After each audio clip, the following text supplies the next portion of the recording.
It's finally about that time, y'all. It's been a minute since I made a One Piece video, and you already know these last 2 episodes, we've been getting nothing but lore about the man himself, Dr. Vegapunk. And even though it centers around Robin's backstory, which we're already familiar with, it gives a whole different point of view because it's being told from the Dr. Vegapunk's perspective. And you already know when we talk about Vegapunk, it's a whole lot of lore incoming. It was just a whole bunch of stuff I did not expect. So besides the stuff that we already know, like Robin's backstory, they showed a little pixelated image of what Shaka was talking about of the event called the 100-Year Void. And this was when the 20 kingdoms all came together to take down the one advanced kingdom. And what was funny about this is after he tells them this information, he proceeds to say, "Oh yeah, whoever knows this information, the government's gonna come and kill you. That's why they're after me right now." So after Shaka gives them the disclaimer, after telling them the information instead of before, he had the Straw Hats scared for their lives, especially Usopp. Niggas was in straight distress.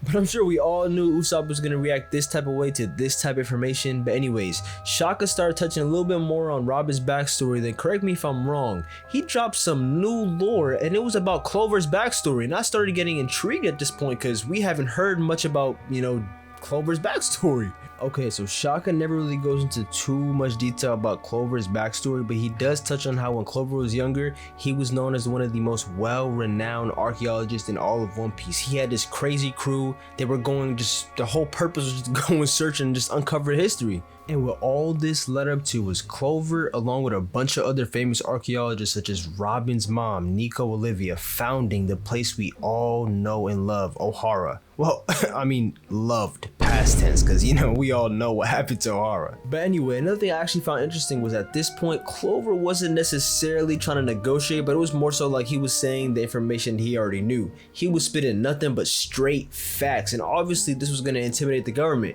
So mid-speech, one of the government officials shot this nigga dead on sight and then initiated the Buster Call. After that, Ohara was straight finished. Well, government on top. We smoked them boys. Yeah, that's kind of how that went. But anyway, most of this was already information that we already knew. But then we started getting to the new stuff where we saw that Vegapunk went and saw the aftermath of Ohara to pay his respects. And while he was there, he noticed something very interesting. He found a deep pool of water filled with all the books of information from the history collected from the archaeologists of Ohara. And Vegapunk being Vegapunk, he understood and he knew that this was their attempt in saving history itself. They kept all the information and, prevented from getting destroyed from the Buster Call. This was a 1,000 IQ play from the archaeologists of Ohara. And then to end off the lore for that specific episode, he talks about how he met quote unquote those people. And we start to see giants pulling out the books, trying to recover them from the water. And we also see a little glimpse of Monkey D. Dragon. It's been a minute. And now that all the lore for this episode was done, we finally actually got to see Vegapunk in today's time. And the way Luffy found Vegapunk, it was just typical One Piece. Everything was funny and we got, sort of introduced to him now. But that wasn't all. When we got into the next episode, we jumped straight into more lore. We got to see a deeper perspective of what Vegapunk and Dragon saw at Ohara. Bro, now watching this back, I was extremely excited to hear more about the new lore, but I noticed some very familiar faces. We seen Dory and Bragi both collecting the books of Ohara in Vegapunk's flashback. I'm not surprised, but at the same time, this was very interesting to see. And after a little more observing, Dragon finally pulls up on Vegapunk, and we find out that these two already know each other. This is not their first time meeting. And after a little bit of convo, we get some more lore dropped on us. We find out that Dragon once tried to recruit Vegapunk to the Revolutionary Army before they became what they are now. Can y'all imagine that? Vegapunk and the Revolutionary Army working together against the world government?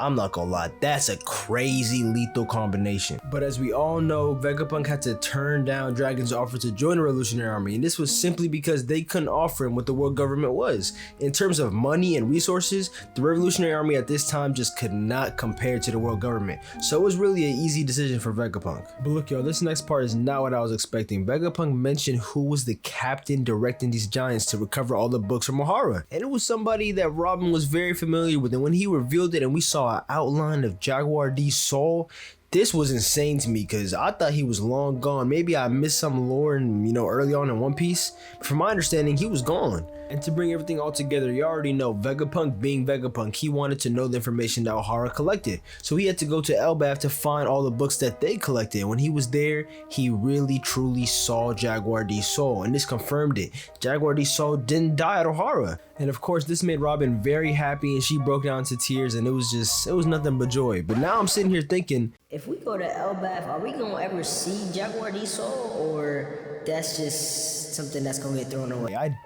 really doubt it'll get thrown away, but it's gonna be very interesting. This is why I love One Piece, for the lore it brings us. Hurry up and end the video, nigga. You've been talking about One Piece for too damn long, bro. Hurry up and end this shit. You got it, damn.